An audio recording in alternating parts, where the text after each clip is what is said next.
I watched the Crunchyroll Anime Awards for the first time, and the impression I took away from it was just kind of frustrating. Not even because the things I wanted to win didn't, which is true, that did happen. I liked Vinland Saga Season 2 a hell of a lot more than I like JJK, but that's just how award shows go, it's not a big deal. And I want to make one thing clear when I go into this. I like award shows. This isn't going to be a video complaining about them. The Game Awards are fun. I think a lot of these award shows are more or less handled well. And it starts a lot of community discussion about a lot of interesting and fun topics, as well as giving a platform for lesser-known studios and marginalized communities. I think they're fun. This could be you, if you stop taking them so seriously and getting mad all the time. So I went into the Anime Awards with a similar expectation. The big shows would have interesting matchups, and then some lesser-known stuff would get a chance to shine, and people wouldn't take it so seriously. Just a fun show to talk about with people, and the people who worked on this content got some recognition. It's just an enjoyable community event. So the first and foremost issue would be, why the hell are we hosting this at 1 in the morning on a Friday night or a Saturday morning? Okay, now I want to recognize something here, okay? Crunchyroll is an entertainment company that focuses on licensing and distributing anime to make it more accessible to the Western world. So, what was the decision-making process to put your anime award show in a time zone that is significantly harder to access for the Western world? For people on the West Coast of North America, such as myself, that was 1 in the morning. So if you're over here, you had to be up to 1 in the morning to watch it. Even worse, if you're on the East Coast, that was 4 in the morning. For people in Europe, that could be as early as 8 in the morning. It could extend a little bit to 9 or 10 in the morning. But let's get one thing clear. These people haven't even started their days yet, and you expect an anime fan of all people to wake up before noon? To what, see if Attack on Titan wins an award? It feels like a complete disconnect from their consumer base and their goal here. And credit where it's due, it was hosted in Japan to give these Japanese staff an opportunity to be physically present at the award ceremony, and I do think that's cool. But that coolness only goes so far when 90% of your audience isn't going to be there for your live event. A lot of them probably won't even watch the VOD, and will just see the results of your show on Twitter, so the novelty of having these Japanese staff members attending kind of goes away when it appeals to a small fraction of your audience. And if you are banking on people watching a VOD, why even do a live event to begin with? Especially with all of the issues that came with doing a live event. Production was kind of a disaster. I just kept on muting the stream while watching because the audio was continually scuffed, people's mics being at varying volumes, feathering all of the audio every time a Japanese person spoke at this Japanese event, to have live translation and dubbing done through what sounded like laptop microphones. And the live dubbing had all kinds of issues. The Japanese speakers would speak for like full sentences, and then the guy talking would be like, "Hello everyone." So, like, I don't really know what we were trying to achieve. If this was just a video event, you could have mastered all of this and all of that dub audio. Also, they had videos from non-English speaking countries that they just didn't translate, so, like, what the fuck was that? One of the main gimmicks of it being a live show was having all of these live performances. And all of these big-name celebrities. And all of these things also kept getting scuffed by audio bouncing issues. Like during the live Yaosobi performance, sometimes the vocalist would just be completely faded into the background track. I won't play it because I'll get shot by YouTube, but you can watch it yourself. Also, whoever was in charge of choosing the clips of these anime was like actually throwing for content. Out of all the things that could have been picked for JJK Season 2 to be nominated for Best Animation, this is what we got? Of all the things that we could have gotten, that's what we got. Not even literally anything else. The third and honestly biggest issue is how eligibility is decided. And there are a few markers for eligibility for these awards. First, you have to be considered an animated series. That's normal, fair. Second, primary production has to have occurred in Japan. That makes sense. This is an anime award show. Where it gets weird is that one episode has to have aired on television or online in Japan between October 2022 and September 2023, at least in part. And this leads to what people are correctly pointing out to be the Jujutsu Kaisen issue. Because the cutoff is September 2023, that means that what people were voting on for JJK Season 2 was 10 episodes of a 23-episode season. Literally, less than half the season.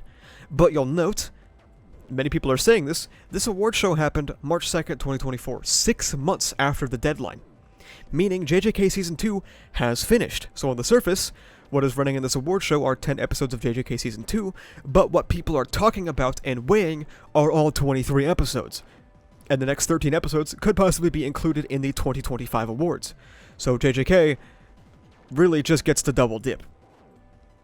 Perhaps this is just me, but if JJK were my favorite and I wanted it to win the most it would be able to win, I would rather postpone JJK's involvement in the 2024 awards so that all of it could be included, rather than two pieces across an entire year. So everything that JJK was just nominated for and won, it will be eligible for again in 2025. That means everything that you enjoyed that lost to JJK, lost to just 40% of its season. This kind of feeds into the fourth issue, the way voting was handled. Now, Crunchyroll has a panel of judges, and online fan votes, with a weight of 70 to 30 in favor of the judges. This is actually perfectly normal when it comes to these kinds of award shows, the most abnormal thing being Crunchyroll's ratio. The Game Awards, for example, has a 90 to 10 ratio, meaning the Game Awards are less susceptible to the whim of fan votes. You might be thinking, why not make it 100% fan voted? And of course, they've thought of that.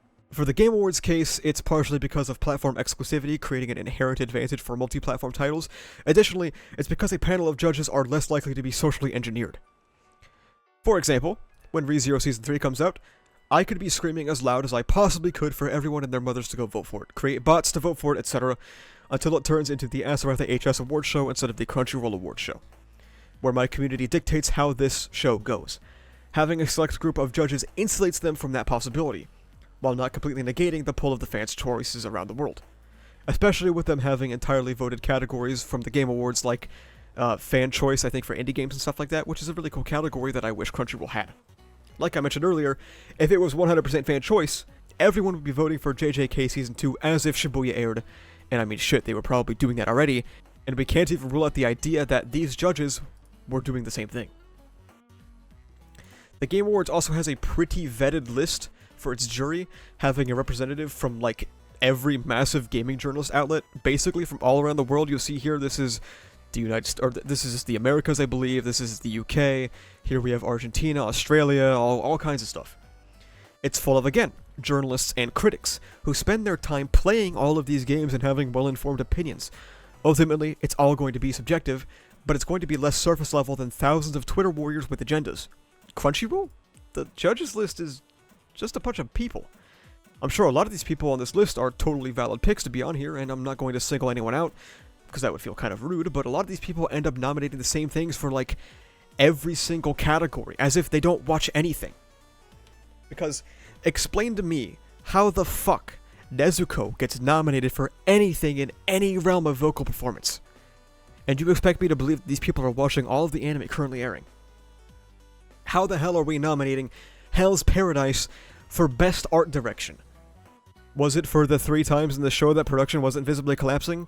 Or when they weren't very clearly leaving color palettes from the coloring process in shots?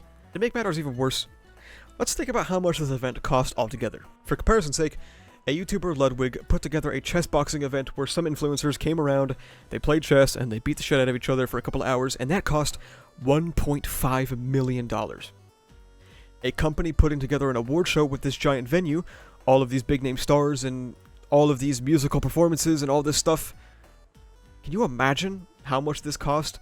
And they don't even broadcast at a time that is relevant for your target audience.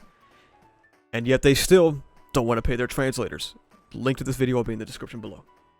Yet they want to skimp out so bad that they are looking at using AI to subtitle this anime to avoid paying for these people. Yet, just days before this wildly expensive event, the Crunchyroll CEO was talking about buying out more anime services to further the Crunchyroll and Sony monopoly.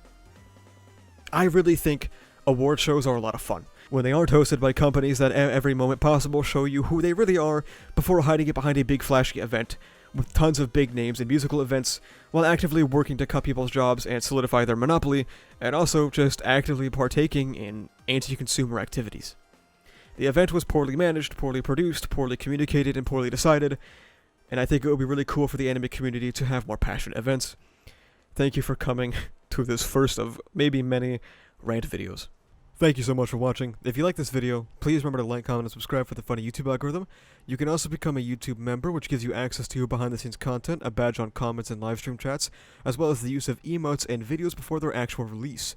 You can also check the description for socials like Twitter, where I'm objectively correct all the time, and Discord, where we talk about ReZero, My Hero Academia, Jujutsu Kaisen, and stuff like that. That's about it, though. Thank you for watching. See ya.